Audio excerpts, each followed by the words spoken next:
Hello friends, welcome back to the video lessons on electronic measuring instruments. Till now we discussed about AC bridges and the general analysis for bridge balance condition for an AC bridge, and then we have seen Maxwell bridge and how unknown inductance can be used using Maxwell bridge we have seen. The next one is sharing bridge. We will try to understand what is a sharing bridge and how measurement of capacitance can be done using a sharing bridge. Then what is power factor and dissipation factor in a sharing bridge. And of course errors in bridge measurements. Okay. So basically sharing bridge is an AC bridge used for the measurement of unknown capacitance. The bridge is useful for measuring insulating properties, that is, phase angles very nearly equal to 90 degrees. The basic circuit arrangement of an AC bridge consists of a parallel combination of resistance R1 and capacitance C1, and only capacitance C2 in the standard arm, a variable resistance R2 in another arm, and the unknown capacitance Rx and Cx in the fourth arm. So the first arm comprises of R1 in parallel with variable capacitance C1. Second arm comprises of variable resistance R2. Third arm comprises of fixed capacitance C3. And the fourth arm comprises of a capacitance unknown, a capacitance whose value is unknown, and it may comprise of a little unknown resistance also, little associated resistance also. So according to bridge balance, the sum of the phase angles of arms 1 and 4 should be equal to the sum of the phase angles of arms 2 and 3. As we can see here, the sum of the phase angles of arms 2 and 3, in the second arm it is pure resistance, so the phase angle is 0. In the third arm it is a pure capacitance, so the phase angle is 90 degrees. So the total value is 90 degrees. The sum of the phase angles of arms 2 and 3 is 90 degrees. So for bridge balance, or to achieve bridge balance, the sum of the phase angles of arms 1 and 4 should also be 90 degrees. In order to obtain this 90 degrees phase shift needed for balance, the sum of the angles of arms 1 and 4 must be 90. That is why a variable capacitance is placed in the first arm in order to compensate for any resistive loss in the fourth arm. As such, second and third arms comprise of only 90 degrees. So if fourth arm comprises, that means if the unknown capacitance comprises of 90 degrees phase shift, then obviously the value of C1 should have to be set as 0. But that will not be the case in practice. The unknown capacitance also comprises of some associated resistance. As a result, the phase angle will change slightly, tan inverse of 1 by omega CR. When R is equal to 0, then no problem. Its value comes out to be 90 degrees. But R will not be 0. So obviously, we have to use a variable capacitance in arm C1 in order to compensate for this phase angle loss or phase angle shift in the unknown capacitance. Now, we know that the condition for bridge balance is Zx is equal to Z2, Z3, Y1, and here Zx is nothing but Rx minus J by omega Cx. Here, in case of inductance, it was Rx plus J omega Cx. Omega Lx. Omega and Lx will come in the numerator in case of inductance. Whereas in case of capacitance, the reactance is, capacitive reactance is 1 by j omega Cx or minus j by omega Cx. So, Zx is Rx minus j by omega Cx is equal to R2, that is pure resistance. Its value is R2 multiplied with the third arm, pure capacitance, and its value is minus j by omega C3 and multiplied with Y1, that is the admittance of the first arm. First term is a parallel combination of one resistor and variable capacitor. So its value is 1 by R1 plus j omega C1. Now when you expand this both on left hand side and right hand side, particularly right hand side, it comes out to be R2 here. If you see uh, minus j into R2 by omega C3 R1. This is the imaginary part. And when you multiply the uh, j in the first term and j in the admittance term, j into j is j square, which is minus 1, and minus j into j, that is minus j square, it comes out to be plus 1. So now the expression here is minus j square into R2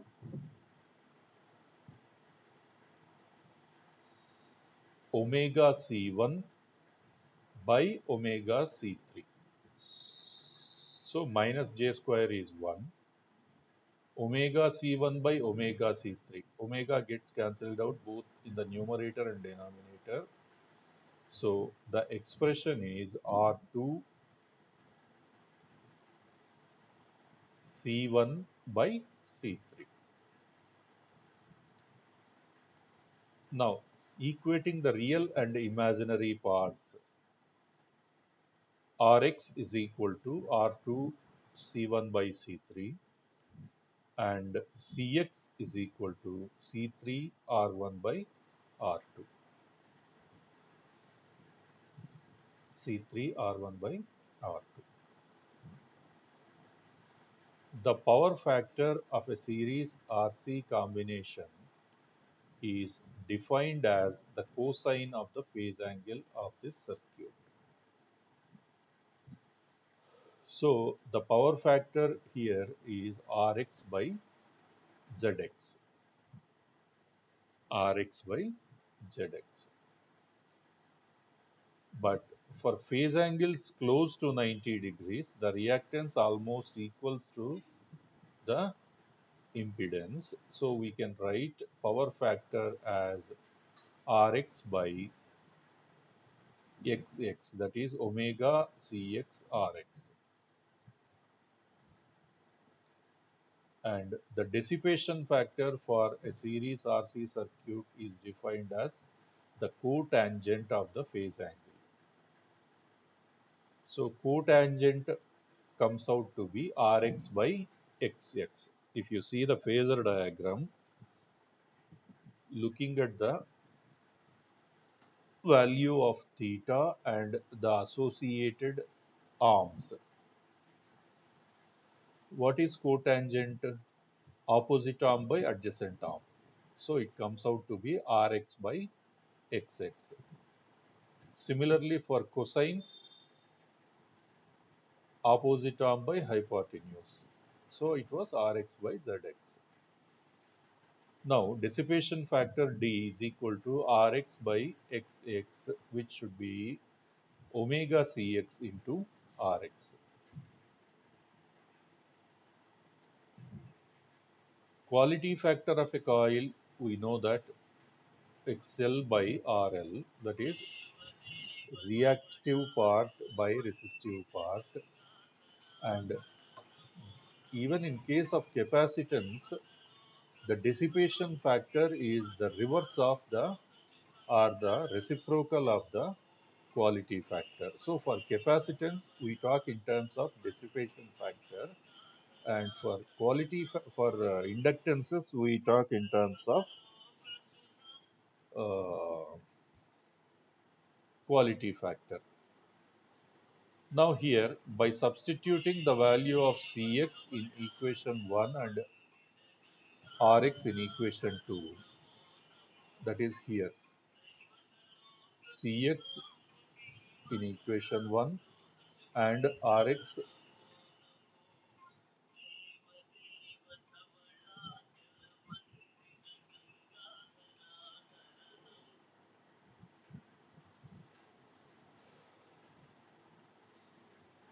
in equation 2,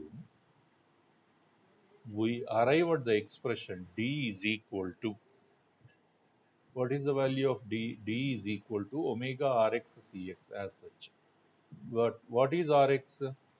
Rx is equal to R2 C1 by C3 and Cx is equal to C3 R1 by R2. So dissipation factor is omega Cx Rx. So let us multiply Rx and Cs here and check. When we multiply Rx and Cx, here you can see R2 is there in the numerator as well as in denominator, so it gets cancelled out. C3 is there both in numerator and denominator, it gets cancelled out. So the left out terms are R1 and C1. So Rx Cx is equal to R1 C1. So dissipation factor omega Rx Cx is also equal to omega R1 C1. That is how you can find out the dissipation factor of the unknown capacitance.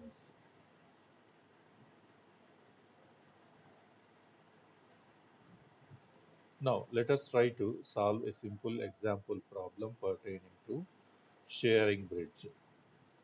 The sharing bridge shown in figure 5.14 has the following constants. R1 is equal to 1.5 ohms, that is in the first term. C1 is equal to zero point 0.4 microfarads. Then R2 is equal to 3 kilo ohms in the second arm. C3 is equal to zero point 0.4 microfarads, a pure capacitance in the third arm. And the operating frequency is 1 kilohertz for the power source, AC supply. Now, determine the unknown resistance and capacitance of the bridge circuits and also the dissipation factor. We know the formula, simple formula application only.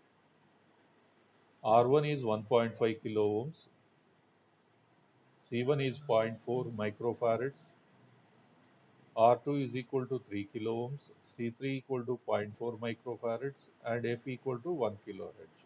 So Rx is equal to the unknown resistance expression. Rx is equal to R2 C1 by C3. What is R2? R2 value is 3 into 10 power 3. C1. C1 is zero point 0.4 into 10 power minus 6 by C3. C3 value is zero point 0.4 into 10 power minus 6. both zero point 0.4 into 10 power minus 6 in numerator and denominator get cancelled out. So Rx is equal to 3 into 10 power minus 3, that is 3 kilo ohms. Next, what is the expression for Cx, the unknown capacitance? It is equal to R1 C3 by R2. R1 is 1.5 into 10 power 3. C3 is zero point 0.4 into 10 power minus 6 by R2 is 3 into 10 power minus 3. Here 10 power minus 3 get cancelled out both in numerator and denominator, and 1.5 divided by 3 is 1 by 2. Zero point 0.4 by 2 is equal to 0.2. So obviously the expression for the value of Cx is 0.2 microfarads. And the unknown, the dissipation factor is given by the expression omega Cx Rx, that is equal to omega is 2 pi f, where f is the frequency, supply frequency, that is 50 Hz. Cx value is zero point 0.2 microfarads and Rx value is 3 kilo ohm. So simply applying these values in the expression, 2 into pi into 1000, 1 kilohertz means 1000, into zero point 0.2 into 10 power minus 6 capacitance, 3 into 10 power minus 3 resistance. So here it comes out to be 3.77. Dissipation factor is a constant and its value is 3.77. Next, errors in bridge measurements. There are certain errors in the values calculated using the bridge arrangements and bridge balance conditions. What are those errors? First one, the errors due to stray capacitance effects. Errors may be introduced due to unintentional coupling of the various arms of the bridge owing to the stray magnetic or electric fields around the bridge network. Due to stray field effects, the theory of bridge network based on the assumption of each arm being entirely separate from the other arm, except where coupling is intentionally made, remains no longer true. On account of this stray field effects, the detector may indicate zero detection when the bridge is truly balanced. When the bridge network is made of resistances and inductances only, then stray magnetic fields will have more effect as a source of error than electrostatic field. But if the bridge contains capacitance, then electrostatic field will have more effect owing to the inner capacitances between the various arms.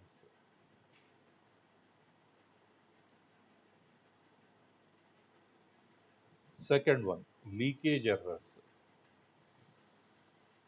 Poor insulation between the various parts of the bridge network may result in flow of leakage currents through the weak insulation and cause errors in the measurements.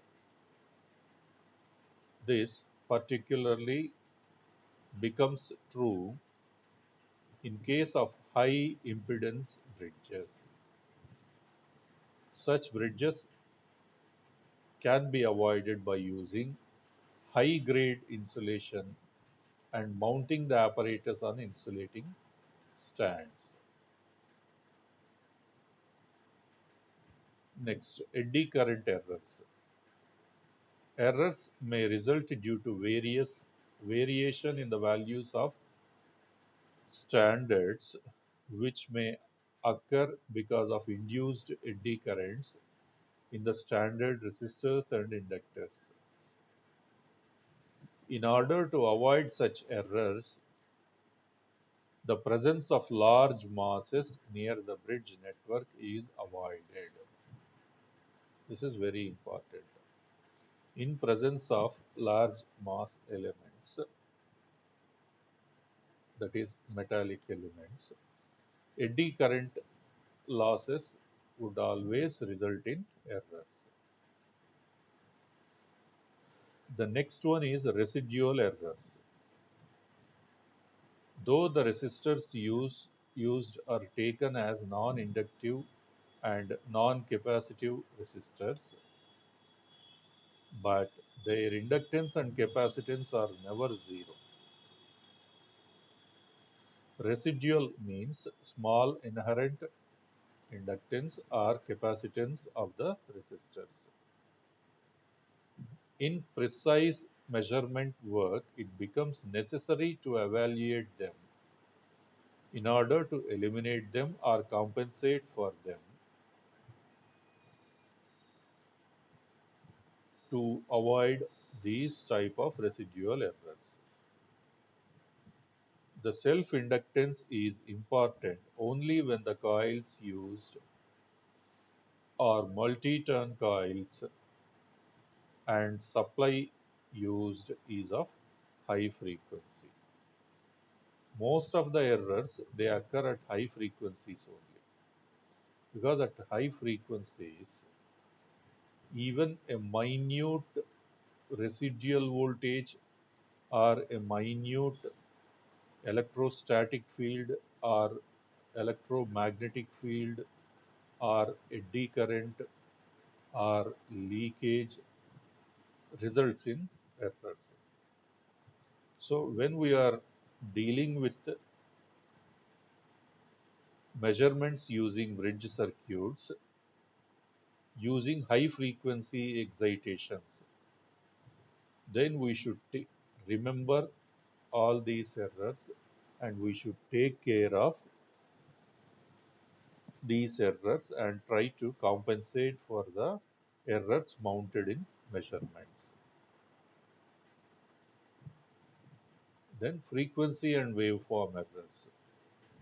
In case of bridge circuits whose results are independent of frequency, the supply frequency is important only from the point of view of its effects on resistance and inductance of the apparatus and test.